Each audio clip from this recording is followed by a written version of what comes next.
Steven Spielberg vous a menti. Le premier easter egg n'est pas dans Adventure.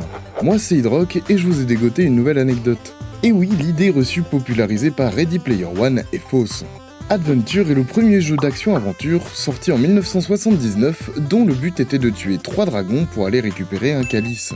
En prenant un pixel à la fin du niveau et en le ramenant au début de celui-ci, on pouvait débloquer des crédits cachés. Warren Robinett avait fait ça pour contourner l'interdiction d'Atari de créditer les créateurs dans les jeux. Mais même s'il a popularisé le terme d'easter egg, il n'est pas le premier. En 1977 sortait Starship 1 et en exécutant une certaine séquence de boutons, le jeu faisait apparaître un message « Iron ». Il offrait 10 parties gratuites sur la bande d'arcade en faisant le premier easter egg connu à ce jour sur une machine dédiée aux jeux vidéo.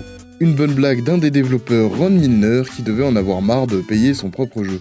Mais encore avant, en 1973, sortait Moonlander, un jeu sorti sur un terminal graphique où le but était de se poser sur la Lune sans exploser. En explorant un peu cette dernière, il était possible de trouver un McDonald's. Posiez-vous à côté et votre personnage allait se chercher 2 cheeseburgers et un Big Mac.